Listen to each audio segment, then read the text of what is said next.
Actually, he was Cyrus. He was the king of Persia.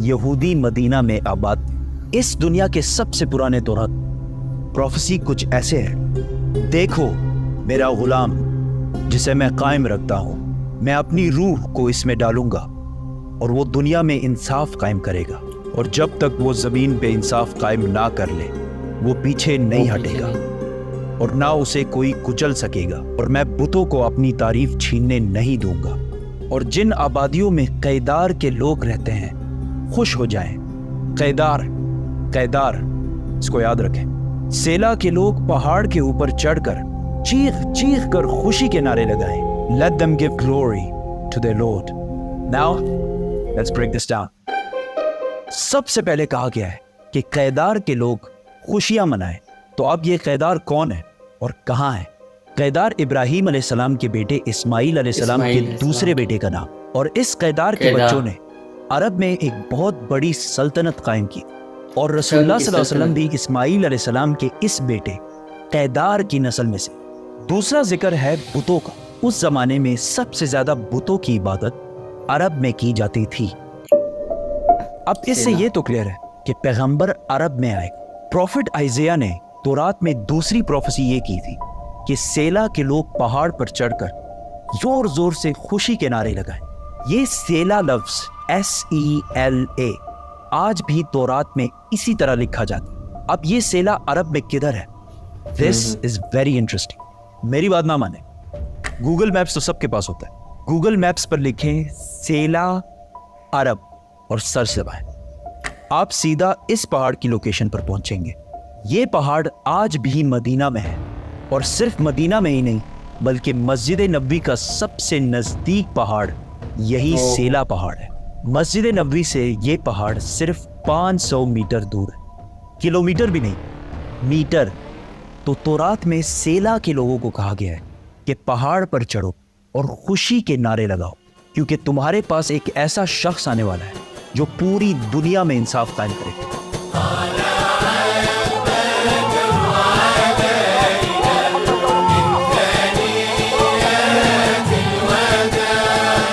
اور یہ سب کچھ تورات میں یہودیوں کو پہلے ہی بتا دیا گیا. یہودیوں کو اس بات کا پورا اندازہ تھا کہ بہت جلد مدینہ میں ایک پیغمبر آنے والا ہے. تو آہستہ آہستہ بہت سارے یہودی فلسطین سے مدینہ اور اس کے آس پاس شفٹ ہونا شروع ہوئے کہ کاش ہم اس پیغمبر سے مل سکیں. اور ایک دفعہ تو یہودی اور رومن امپائر کی لڑائی کے بعد بہت سارے یہودی مدینہ اور اس کے گرد جمع ہونا شروع ہوئے، اور خیبر کو جو مدینہ کے سب سے قریب سٹی سمجھی جاتی تھی اس کو اپنا ہیڈ کوارٹر بنایا. مدینہ کے عرب یہودیوں کے نالج اور ان کے بزنس کرنے کے طریقے سے بہت زیادہ امپریس تھے، جس طرح آج بھی پوری دنیا یہودیوں کے انٹیلیجنس اور بزنس کے طریقے سے بہت امپریس. آہستہ آہستہ مدینہ میں یہودی بڑھنے لگے، اور مدینہ کے عربیوں اور یہودیوں کے درمیان لڑائیاں ہونا شروع ہوئی. اور ہمیشہ یہودی مدینہ کے عربیوں کو کہتے تھے کہ آج تو تم لوگوں نے جو کرنا ہے کر لو، لیکن جب ہمارا پیغمبر آئے گا تب ہم تم لوگوں کو نہیں چھوڑیں. مدینہ کے عربی ہمیشہ اس بات سے ڈرتے تھے کہ کہیں واقعی ان کا پروفٹ آ کے ہمیں ختم ہی نہ کر دے. مدینہ والوں کو جنریشنز اینڈ جنریشنز تک یہ بات بتائی جا رہی تھی، جس کی وجہ سے مدینہ والوں کو یقین ہو گیا تھا کہ بہت جلد ایک پیغمبر آنے والا ہے.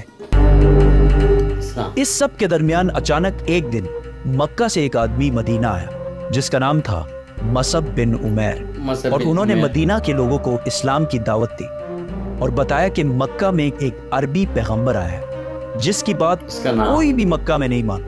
یہ سن کر مدینہ والے حیران ہو گئے کہ ایک عربی بولنے والا پیغمبر، ہو سکتا ہے یہ وہی پیغمبر ہے جس سے یہودی ہمیں بار بار ڈراتے رہتے. تو مدینہ والوں نے ڈائریکٹ دنیا میں سب سے پہلے اسلام قبول کر لیا.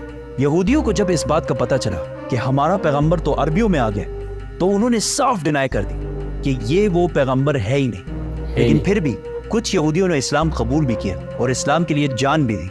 اور تورات میں محمد صلی اللہ علیہ وسلم کے بارے میں جو پہلے سے کہا گیا تھا یہ بھی یہودی جو مسلمان ہو گئے تھے یہ بھی انہی یہودیوں نے ڈسکور کیا تھا. اسی لیے حضرت سلمان فارسی کو بھی ایک کرسچن پریسٹ نے مدینہ ہی بھیجا تھا کہ وہاں ایک پیغمبر آنے والا ہے. یہودیوں نے اس سب کو ڈینائی کر دیا کہ یہ وہ پیغمبر ہے ہی نہیں، اور صرف ان کو پیغمبر ماننے سے انکار نہیں کیا بلکہ رسول اللہ صلی اللہ علیہ وسلم کے خلاف ہر طرح کی سازش بھی کی.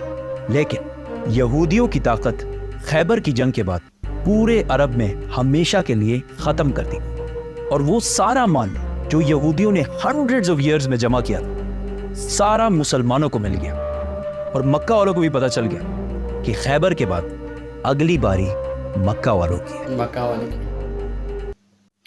ویڈیو آپ نے دیکھ لی، اور واقعی جس طرح یہ بات کر رہے تھے دا کوہستانی بردر جو ہے، تو کافی مزیدار اور اچھے ایکسپلینیشن سے کافی اچھے طریقے سے یہ ہمیں سمجھا رہے تھے. اور ویڈیو میں جس طرح انہوں نے بات کی، واقعی یہودیوں کو پتہ بھی نہیں تھا. جب ان کی تورات میں محمد صلی اللہ علیہ وسلم کا ذکر آیا تھا تو وہ یہی سمجھ رہے تھے کہ وہ ہم میں سے ہوں گے یا ہمارے جو ہے نا قبیلے سے ہوں گے. لیکن یہ جو ہے واقعی قرآن مجید میں جس طرح اللہ نے فرمایا کہ ان کا جو نزول تھا اور جو ان کی جو ولادت تھی تو مکہ میں ہوئی، اور مکہ کے عربوں میں سے جو ہے نا وہ آئے تھے. پھر مکہ سے وہ مدینہ انہوں نے ہجرت کی. تو کافی یہودیوں نے جو ہے نا کچھ اسلام کو قبول کیا، اور پھر اس کے بعد انہوں نے کافی سازش وغیرہ بھی کی، ایک طرح طرح کی طریقے آزمائے. اور حالانکہ انہوں نے جو ہے نا جو معجزات تھی وہ بھی کر کے دکھائے، کہ کچھ یہودی اس طرح تھے کہ وہ ان کے معجزات کو نہ سمجھتے تھے نہ ان کو مانتے تھے، اور انہوں نے صاف ڈینائی کر دیا. وہ یہی سمجھتے تھے کہ ہمارا پیغمبر یہ نہیں ہو سکتا. تو یہ ایک ویڈیو تھی اور کافی جو ہے نا اس میں ایک ایکسپلینیشن تھی جس طرح انہوں نے اسٹیپ بائی اسٹیپ بتایا. اس کے بعد میں کوشش کروں گا جو فتح مکہ ہو گیا اور جو جنگ خیبر تھا وہ آپ کے ساتھ شیئر کروں گا. جو جنگ حنین ہوا تھا وہ بھی انشاءاللہ آپ کے ساتھ شیئر کروں گا. تو کافی انٹرسٹنگ ان کی ویڈیوز ہوتی ہے، اور I am very excited to see this videos, کیونکہ یہ کافی اچھے طریقے سے اور کافی ایک دھیمے لہجے سے یہ بات کرتے ہیں، اور جس طرح یہ ایکسپلینیشن کرتے ہیں اور جو ان کا جو اسٹائل ہے سمجھانے کا، اور جو ویڈیو میں یہ بات کرتے ہیں ریئلی امپریسڈ. اور ویڈیو آپ کو کیسے لگی آپ مجھے کمنٹ باکس میں بتا سکتے ہیں. انشاءاللہ ملتے ہیں نیکسٹ ویڈیو میں، تب تک کے لیے اللہ حافظ.